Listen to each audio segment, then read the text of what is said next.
आपण आज बघत आहोत आलू सँडविच।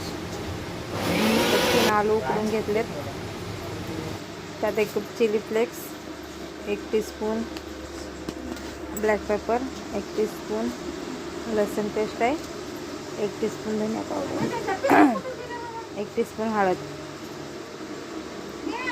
आणि 1 वाटी बीट किसून घेतून टाकलेलं आहे। सर्व ब्रेडला बटर लावून घ्यायचं। हिरवी चटणी